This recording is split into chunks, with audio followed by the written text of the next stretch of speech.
کتاب صلاۃ التراویح، صلاۃ التراویح کا بیان۔ تراویح ترویحہ کی جمع ہے اور یہ راحہ سے نکلا ہے، راحہ کے مادے سے،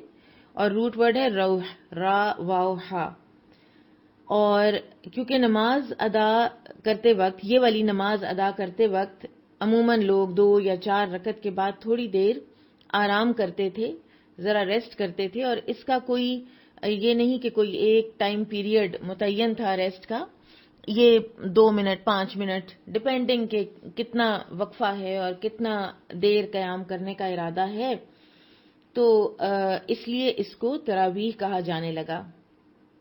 اور دراصل یہ تہجد، قیام اللیل یا رمضان میں کیا جائے تو قیام رمضان ہی ہے۔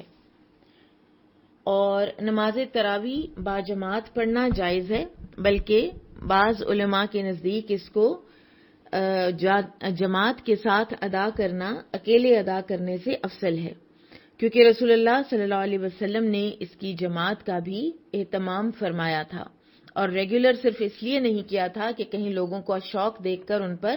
فرض نہ کر دی جائے۔ اور نماز تراویح ادا کرنے کے لیے عورتیں بھی مسجد میں آ سکتی ہیں، بلکہ عورتوں کے لیے ایک الگ امام بھی مقرر کیا جا سکتا ہے اگر اس کی ضرورت ہو۔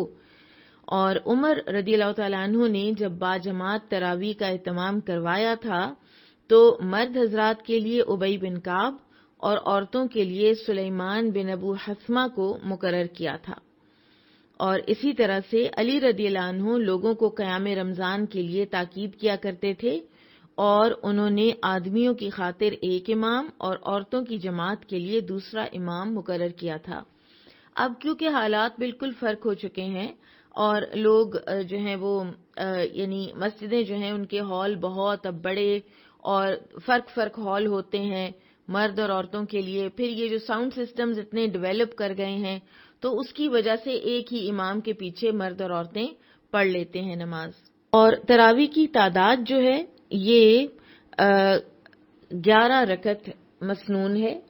اور اس تعداد میں کمی بیشی کوئی اگر اپنی استطاعت کے مطابق کرنا چاہے تو کر سکتا ہے، لیکن جو مسنون تعداد ہے وہ یہی ہے۔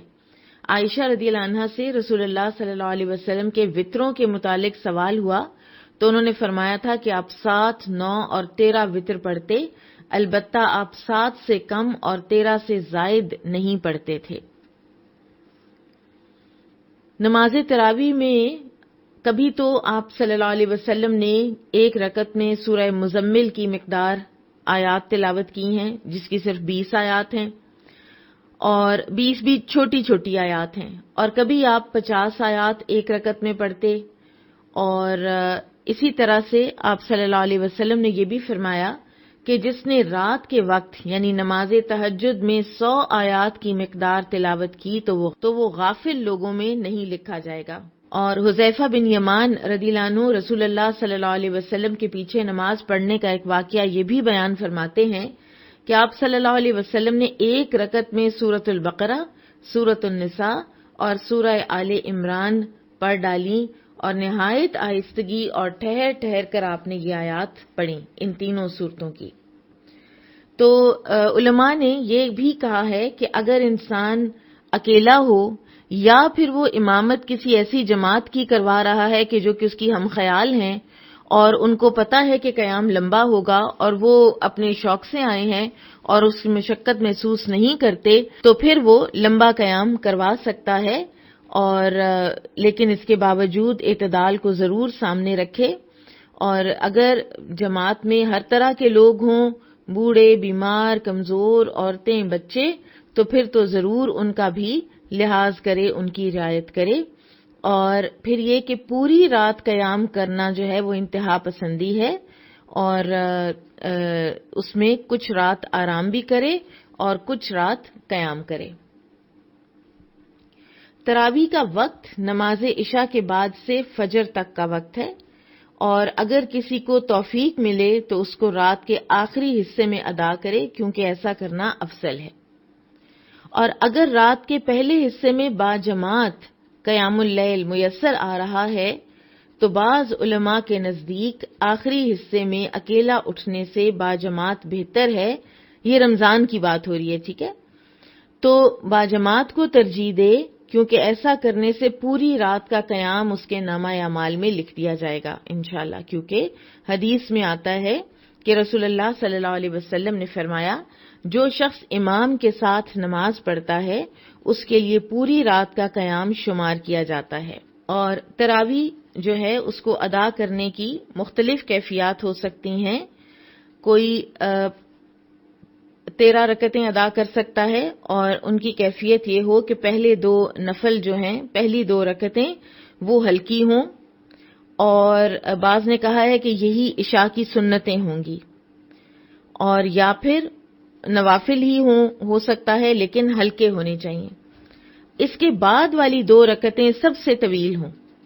پھر اس کے بعد اس سے 2 رکعتیں کچھ کم, پھر اس سے بعد اس سے کچھ 2 رکعتیں مختصر,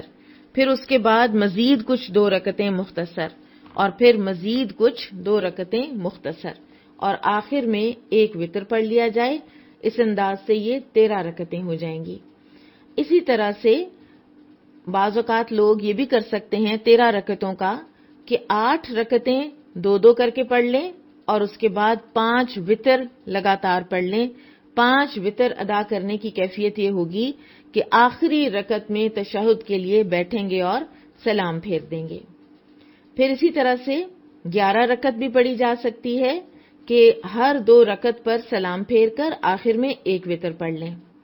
پھر اسی طرح سے 3 وتر بھی پڑھے جا سکتے ہیں. فار ایگزامپل آپ نے 2 کر کے 8 رکعتیں پڑھی اور پھر اس کے بعد 3 وتر آپ نے پڑھنے چاہے تو آپ 3 وتر بھی پڑھ سکتے ہیں, اور ان کا مسنون طریقہ یہ ہے کہ دوسری رکعت میں تشہد میں نہیں بیٹھا جائے گا.